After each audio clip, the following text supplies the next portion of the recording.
Oke, eh, jadi itu dia ya. Jadi nanti kita akan bahas mengenai 3 hal yang harus kita hindari sebagai trader saham. Dan salah satu adalah kalau kita lihat saham yang naik banyak kayak hari ini nih. Tadi ada yang bilang ya Bumi gitu ya. Gimana caranya kalau saya udah pernah punya, saya bisa tetap simpen gitu loh. Bisa tetap simpen. Jadi itu yang akan kita bahas hari ini. 3 hal yang harus dihindari oleh trader gitu. Karena ini kesalahan-kesalahan ini sebenarnya ya dibilang kesalahan, ya kadang bawaan psikologis juga gitu ya, bawaan psikologis juga. Tapi dibilang nggak salah, ya nyeselnya gede gitu loh, nyeselnya banyak. Jadi saya sebut ini sebagai kesalahan karena resultnya adalah profitnya itu nggak maksimal.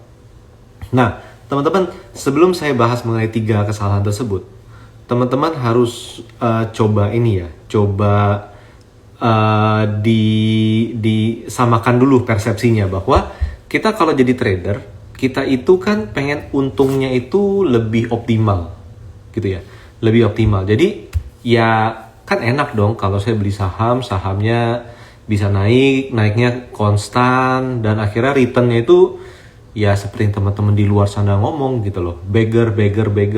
Kita sebagai trader suka banyak yang nanya gini, Pak, saham apa yang bisa ARA besok? Saham apa yang bisa beggar, bisa multi beggar? Nah, kalau kita punya strateginya itu keliru, 3 kesalahan tadi itu tetap dipakai gitu, tetap terjadi gitu ya, maka mau sahamnya naik 1000% pun kita nggak punya gitu loh. Kita nggak punya di sana. Dan kita bicara di sini bukan cara mencari sahamnya, tapi teman-teman bayangin kalau saya sudah punya, apa kesalahan yang membuat saya jadi nggak untung di situ ya. Jadi kesalahan trader yang harus hindari ketika dia sudah punya sahamnya atau dia sudah beli sahamnya tapi membuat dia jadi nggak untung. Pertama, teman-teman, pertama adalah ada 3 nih ya. Pertama adalah mental deposito. Maksudnya apa? Maksudnya gini, kita trading saham, tapi kita benchmarknya adalah deposito. Deposito berapa sih? Bank besar nih ya, big banks misalnya, 2,5%, 3%, mungkin ada yang bank digital 4%-an, ada yang kasih promo bisa 6%, 7% gitu ya, tapi kan nggak lama gitu ya. Nah, kita sebagai trader yang punya mental deposito, maka kita akan sulit untung maksimal. Kenapa? Pertama, karena setiap untung yang kita dapatkan di Porto, teman-teman beli saham A di Porto udah naik 2,5%, langsung kepikir, wih, kalau deposito saya dapat setahun, ini saya dapat dalam waktu seminggu, nggak kena pajak lagi, pajaknya minim lagi, pajak jual doang, pajak PPN doang, 0,11% kan, udah deh gue jual di sana, naik 2,5% dijual gitu. Lalu ada juga yang tahan-tahan untuk nggak jual, udah naik 5%. Wih, kalau gue deposito, ini 2 tahun loh. 2 tahun. Ini cuman 2 minggu. Misalnya. Langsung berpikir apa? Udah jual deh. Syukur ada untung, jangan ditolak. Kan gitu kan. Lalu ada juga yang lebih nahan-nahan lagi. Biasanya nahan-nahan tuh maksimal tuh kayak 4 kali deposito lah. Jadi 4 kali deposito 2,5%. Ini dia udah untung 10% dalam waktu let's say 3 minggu gitu ya. Wah, teman-teman, siapa sih yang gak pengen jualan saham yang udah untung 10% dalam waktu 3 minggu, apalagi cuma seminggu untung 10% gitu kan. Akhirnya apa? Dijual, teman-teman. Dijual. Tapi masalahnya apa? Masalahnya adalah teman-teman mungkin bisa belajar dari pengalaman masing-masing ya. Saham yang dijual malah terbang. Ya kan, kalau teman-teman nonton video YouTube galeri saham, video pertama adalah saham dijual naik. Ya kan? Dibeli turun, dijual naik. Nah, ini kita bicara dijualnya gitu. Dijual naik. Jadi gimana? Jadi mental deposito adalah kita membanding-bandingkan, oh saya udah untuk segini, deposito berapa? Saya udah untuk segitu, deposito berapa? Tapi yang jadi masalah satu adalah apa?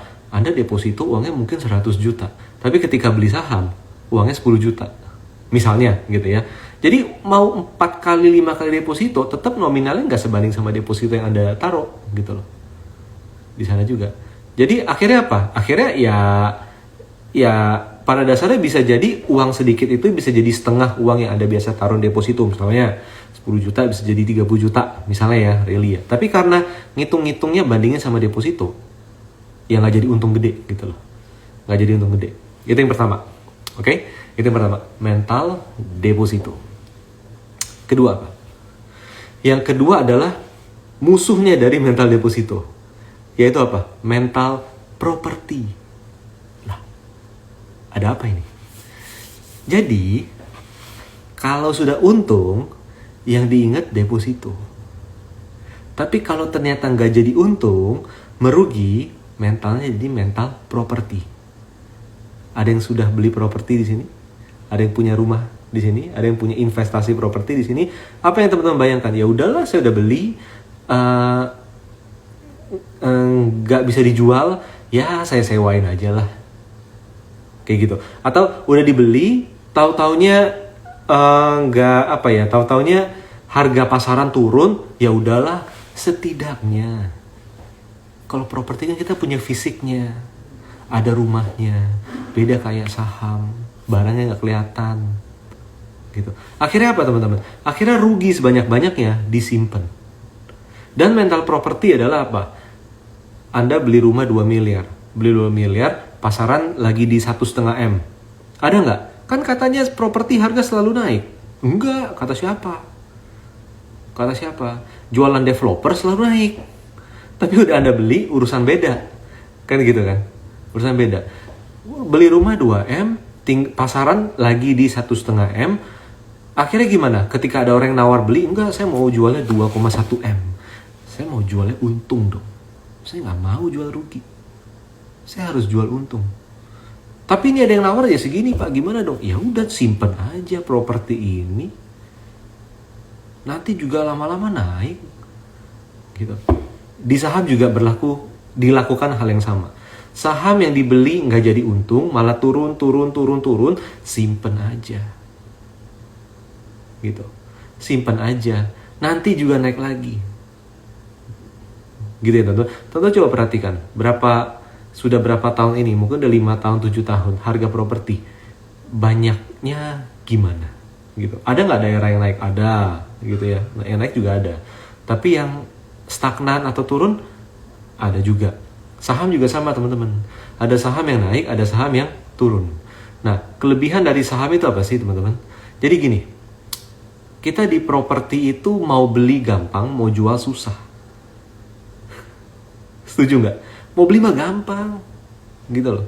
Mau beli gampang, tinggal datang ke pameran atau ke penjual, lihat di rumah 123 lah, di rumah.com lah, di mana segala macam gitu ya. Beli ya udah tuk ya memang sih nggak segampang saham ngenter jual-jual kayak gitu ya. Tapi at least sebulan beres lah gitu. Tapi mau jual sebulan, kata orang jual properti itu hoki-hokian. Nah, jangan sampai apa saham itu diperlakukan sama seperti properti, karena saham bukan properti. Dan sebaliknya, mundur ke satu poin sebelumnya, saham juga bukan deposito. Gitu ya teman-teman ya. Jadi yang pertama adalah ini kita bicara mengenai trading psychology, oke? Trading psychology. Kesalahan trader yang harus dihindari. Jadi yang pertama adalah mental deposito, naik dikit dijual. Lalu yang kedua adalah mental property, turun banyak, ya udahlah, nanti juga naik. Nah, yang ketiga apa, teman-teman?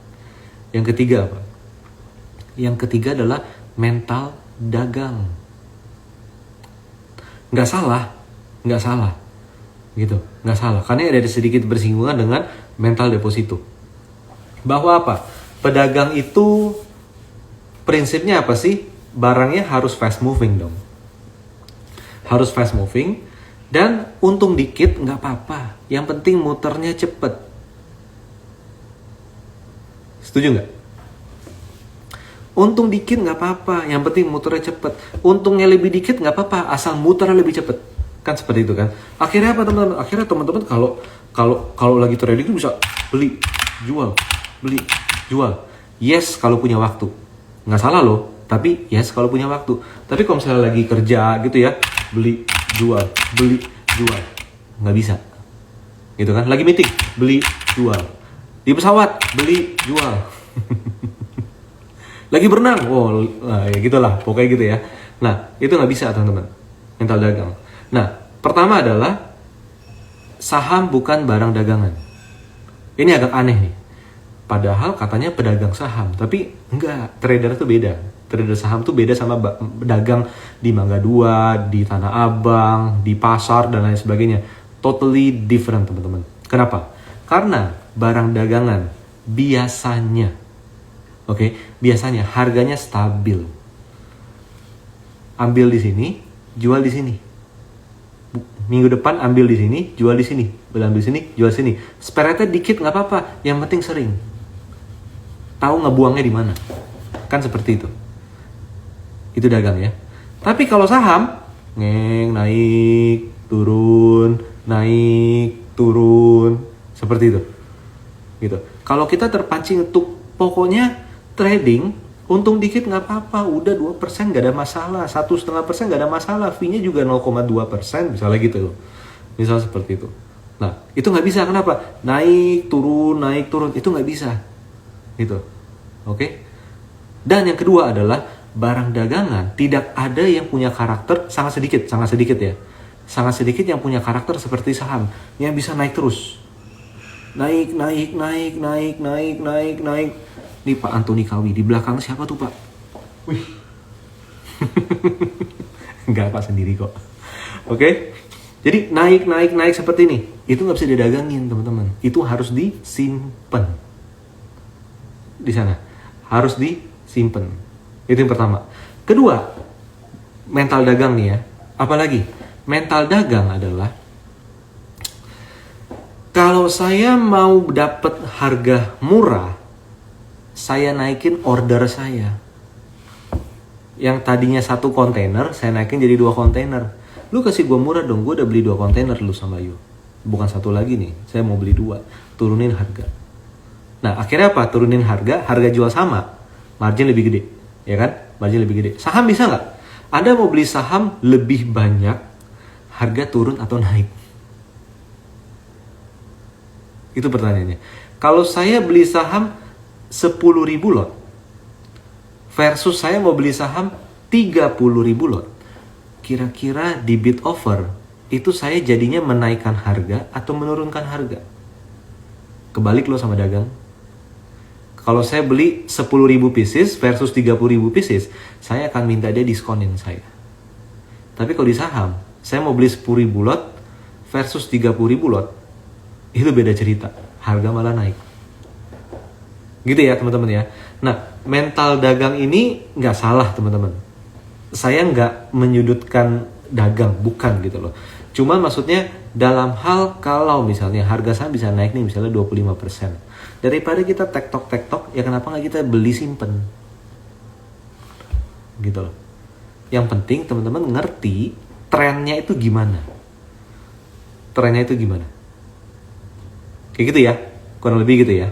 Nah, jadi tadi nih, rekap dulu nih. Pertama, ada 3 ya. Ini psikologi, trading psychology. Series Trading Psychology 101. Bahwa kesalahan trader yang harus dihindari ada 3. Mental deposito, mental property, dan mental dagang. Mental dagang ini, itu adalah berpikir kombinasi antara mental dagang dengan deposito. Ya udahlah, margin dikit nggak apa-apa, yang penting turnover tinggi. Nah, level berapa untungnya? Ya untung 2,5%, 5%, 2 kali deposito saya juga udah seneng, nggak ada masalah gitu loh. Seperti itu. Nah, tapi nggak salah dengan mental dagang ini. Tapi yang jadi masalah adalah kalau dia salah posisi, dia nyangkut, gitu ya. Dia nyangkut, harganya turun, dia jadi mental property. Udahlah, dagang barang dagangan saya belum laku, ya biarin lah, nggak apa-apa lah, ini kayak lagi sepi sih. Saya mungkin nyetok kebanyakan, ya udahlah di sana. Saya beli kecepatan nih, ya udahlah simpen dulu. Gitu. Kalau kita mau keluarin barang di dagangan gimana? Kasih diskon dong, ya kan? Tapi kalau di saham kita nggak kasih diskon. Kita berpikir mental property, udahlah simpen aja lah, nanti juga naik, nggak usah dipusingin dulu, fokus yang lain, fokus kerjaan. Akhirnya porto kita nyangkut semua teman-teman. Porto kita nyangkut semua. Nah, itulah 3 masalah tersebut. Oke, itu 3 masalah tersebut. Dan satu hal di sini adalah Teman-teman harus tahu bahwa kalau kita trading, kita harus punya tujuan dulu yang jelas. Tujuan yang jelasnya apa? Tujuan yang jelasnya adalah saya itu kalau trading, saya prinsip ekonomi teman-teman. Dengan apa ya istilahnya ya? Saya jadi lupa ya. Dengan effort seminimal mungkin bisa dapat hasil semaksimal mungkin. Kan gitu kan? Tapi ini kita nggak pakai tenaga orang secara langsung gitu loh. Jadi daripada kita tektok jual beli, kalau sahamnya rally, sahamnya bullish, ya simpen aja. Di atas baru jual nantinya. Gitu. Jangan sampai saham yang saya beli ternyata rally 2,5% naik udah dijual. Gitu loh. 2,5% naik udah dijual. Ngapain, teman-teman? Itu ngapain? Sayang banget. Gitu loh. Itu sayang banget. Dan berapa banyak sih kejadian dari trader-trader ini yang mengalami apa? Yang mengalami hal tersebut berkali-kali dari sejak tahun 2020. Mungkin teman-teman bisa melihat ada juga kayak saya ya, kenalan-kenalan saya ya. Itu ada yang seperti apa? Ada yang begini. Saya dulu pernah loh punya brace di harga 200. Tapi pas di harga 3.000 dia geleng-geleng kepala. Gila lo ya. Gua 200 jual di 210 itu udah seneng banget. Seneng banget. 5%. Tapi lihat dia 3.000, gue jeduk-jedukin kepala ke tembok. Dan itu fasenya banyak sekali teman-teman. Fase-fase awal di zamannya Breeze, Agro, ya kan. Lalu the next apa? Antam, Tima, Inco, Rally. Lalu ada juga Arto tahun 2020. Lalu habis itu konstruksi di akhir tahun sampai awal tahun 2020 ke 2021 rally. Lalu ada saham-saham digital tahun 2021 itu rally dahsyat-dahsyat semuanya. Teman-teman bisa you name it lah apapun saham tersebut gitu ya. Lalu apa lagi? Lalu 2021 akhir 2021 saham tambang, batu bara, ITMG, PTBA, Adaro dan lain sebagainya. Awal tahun ini juga sama, ya kan? Dan terakhirnya apa? Kalau terakhir yang tadi baru kebetulan dibilang ya, Bumi gitu ya, Bumi. Apalagi Bumi Energi, lalu ya ITMG masih rally terus gitu kan, PTB masih rally terus. Jadi ya pada dasarnya ya nggak ini gitu loh, nggak puas. Padahal sayang aja gitu loh, sayang aja bahwa apa? Kalau gua sabar dikit, kalau gua tahu itu duit itu udah beda cerita. Gitu teman-teman. Ada orang yang masuk 10 juta. 10 juta bisa jadi berapa? Gitu kan. Mungkin bisa jadi 20 juta, bisa jadi 50 juta. Kayak tadi kasus yang Breeze dari 200 jadi 3.000. Kalau orang masuk 20 juta, itu jadi berapa? 300 juta. Ya kan? Orang yang masuk 200 juta, 3 miliar, teman-teman. Teman-teman beli Mercy S-Class seharga Agya itu. Kan gitu kan. Nah, jadi di sini saya nggak kembali untuk mengungkit masa lalu. Enggak, bukan di sana. Tapi di sini kita ingin ya kalau bisa ke depan jangan seperti itu lagi gitu. Ke depan jangan seperti itu lagi dan saya bisa lebih ngikutin market dengan lebih baik. Di sini teman-teman, trading tuh selalu ada dua aliran. Yang pertama adalah beli dan simpan ketika harganya naik. Yang kedua adalah apa? Yang kedua adalah beli dan hit and run. Hit and run gitu teman-teman. Scalping.